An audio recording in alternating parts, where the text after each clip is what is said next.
Card नहीं आ रहा है, कुछ करो। Good morning students, BA first year political science class. Paper इसका जो फर्स्ट है पॉलिटिकल थ्योरी वो आपका हो चुका है। आज अपन बात कर रहे हैं paper second ancient Indian thinker. Ancient Indian thinker की जो यूनिट 1 है उसके अंदर आपके 3 थिंकर दे रखे हैं, मनु, कौटिल्य, शुक्र। आज जो अपन बात कर रहे हैं वो अपन कर रहे हैं कौटिल्य की। थिंकर पे कोई भी किसी भी विचार का किसी भी थिंकर पे यदि जो आपका 400 शब्दों का जो प्रश्न आता है वो शुरू करने से पहले आपको उसकी एक कोटेशन बतानी है। तो कौटिल्य की जो कोटेशन है वो मैंने यहाँ बोर्ड पे पहले लिख दी है। वह शास्त्र अर्थशास्त्र है जिसमें मनुष्य वाली भूमि के लाभ और उसका पालन करने के उपायों का वर्णन किया गया है। ये कौटिल्य। आप इसके अलावा कोई दूसरी कोटेशन लिखना चाहें तो वो भी लिख सकते हैं। कोटेशन लिखने से अपना जो प्रश्न है वो ज्यादा अट्रैक्टिव बनता है, एकदम अच्छे से बनता है। सबसे पहले अपन कौटिल्य का उसका संक्षिप्त परिचय देंगे। कौटिल्य कौन थे?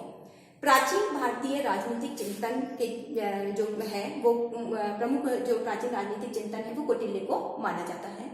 इन्हें कूटनीतिक शासन कला का प्रमुख प्रतिपादक माना जाता है। पक्षी के अंदर जो काम है वो अरस्तु ने, मैकियावेली ने किए, वही काम है वो भारत में जो भारतीय जो विचारक है वो कौटिल्य ने भी किए हैं। तो ऐसे बताते हुए फिर आप सबसे पहले इनका जो शुरू करेंगे हेल्प करेंगे इनका नाम। इनका नाम क्या था? नाम में इनका जो नाम है, इनका पूरा नाम जैसे परिचित भी है, आप सबने पढ़ा भी होगा, आचार्य विष्णुगुप्त कौटिल्य इनका पूरा नाम था। इनका जो जन्म था वो कुटिल जो ब्राह्मण वंश के अंदर इनका जन्म हुआ था। कुटिल ब्राह्मण वंश के अंदर इनका क्या हुआ था? जन्म हुआ था। इनके जो जब इनका आचार्य विष्णुगुप्त कौटिल्य थे और इनका जो जन्म था वो कुटिल वंश परिवार के अंदर हुआ था। अब इन्होंने जो इनका जो मेन माना जाता है, इन्होंने नंद वंश का नाम करके इन्होंने मौर्य साम्राज्य की नींव रखी थी। मौर्य साम्राज्य की इन्होंने नींव रखी थी। नंद वंश का जो अंतिम शासक था महापद्म नंद, उनकी हत्या करके इन्होंने मौर्य साम्राज्य की नींव रखी। और जो इनका जो शिष्य था आचार्य विष्णुगुप्त का जो शिष्य था चंद्रगुप्त मौर्य, उसने उनको वहां का शासक बनाया था। फिर अपन बात करेंगे इनकी रचना। इनकी जो प्रमुख रचना है इनकी जो है वो है अर्थशास्त्र। अर्थशास्त्र अर्थशास्त्र के बारे में 2-4 लाइनें आपको उसकी बतानी होगी। जैसे आप कह सकते हैं कि इसके अंदर 15 अधिकरण है ना, और 15 अधिकरण है। ये गद्य पद दोनों में ये लिखी हुई है ना। इसके अंदर 4 विधाओं का वर्णन कर रखा है ना। 4 विधाएं कौन कौन सी हैं? परिचित हैं आप लोग? आन्वीक्षिकी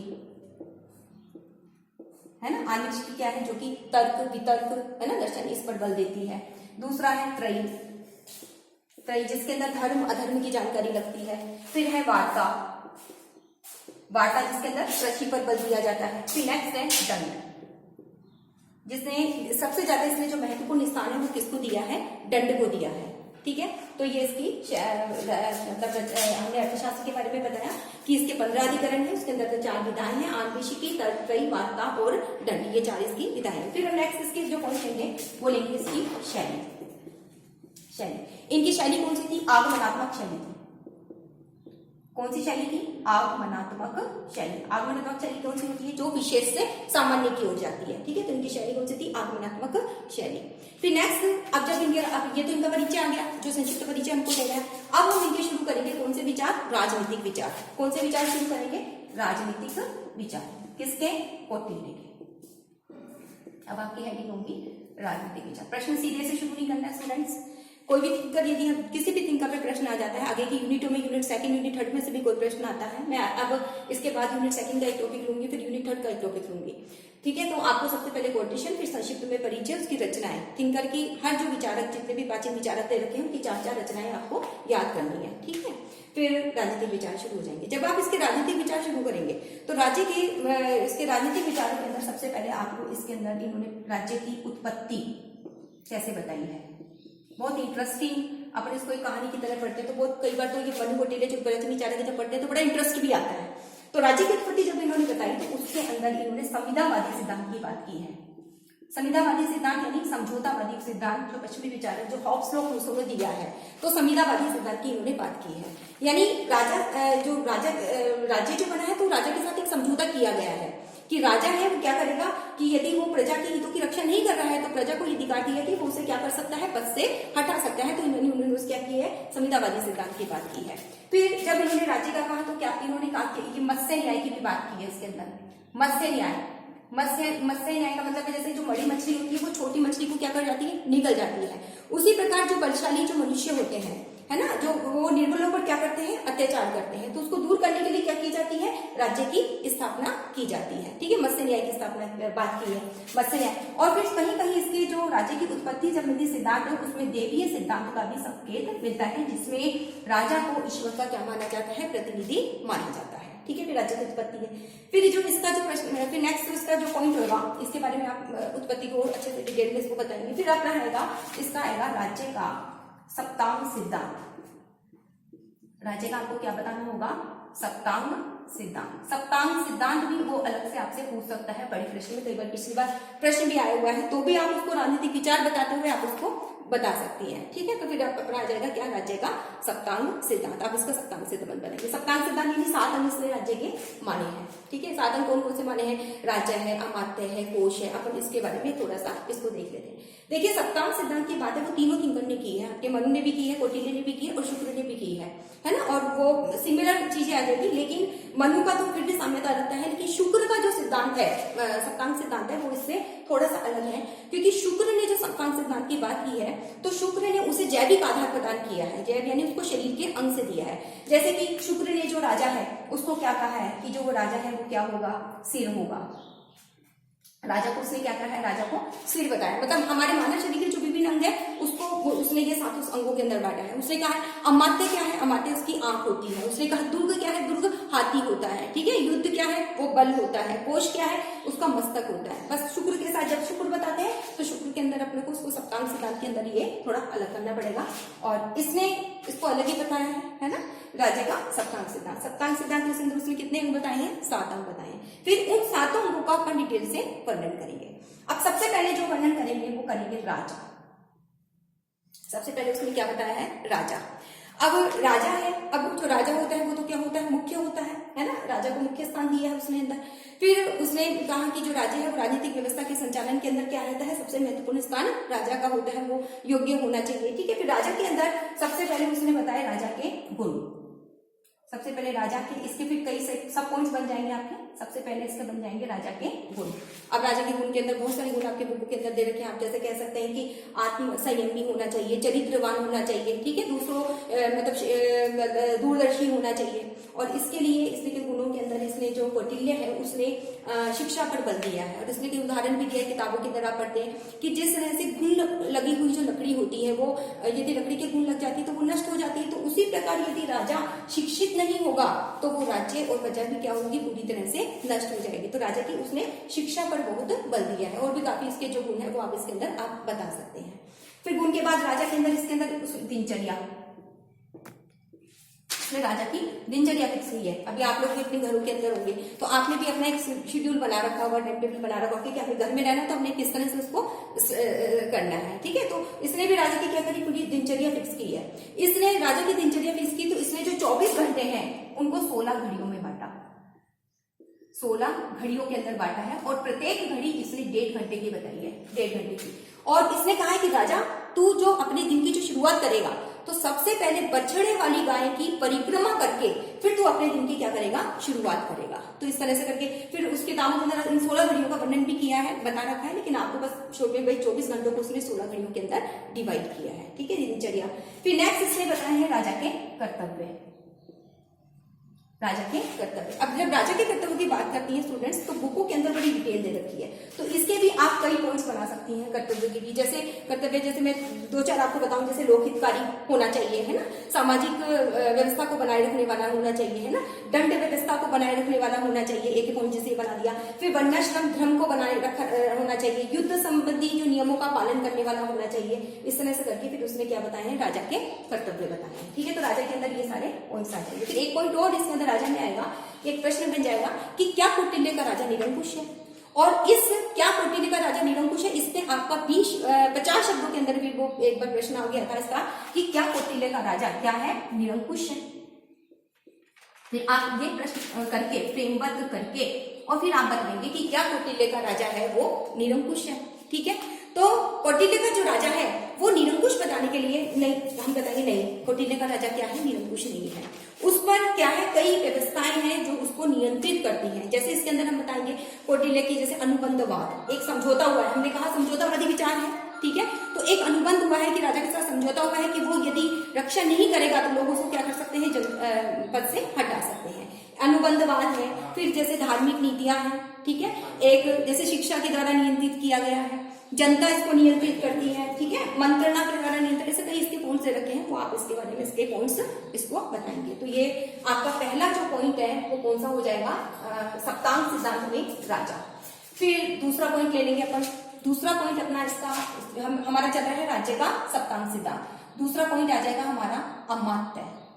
अमात्य यानी अमात्य का मतलब हो गया हमारा मंत्री परिषद। मंत्री परिषद, मंत्री परिषद, जब हम अमात्य की बात करेंगे, मंत्री परिषद की बात करेंगे, तो मंत्री परिषद को उसने अमात्य मंत्री परिषद, जैसे गाड़ी के जैसे दो पहिए होते हैं, उसी तरह से इसने राजा को और मंत्री परिषद को शासन रूपी व्यवस्था को चलाने का अनिवार्य माना है कि गाड़ी के जिस तरह से गाड़ी के दो पहिए हैं, उसी तरह से राजा और मंत्री जो परिषद है वो भी राज्य को चलाने के लिए आवश्यक होते हैं।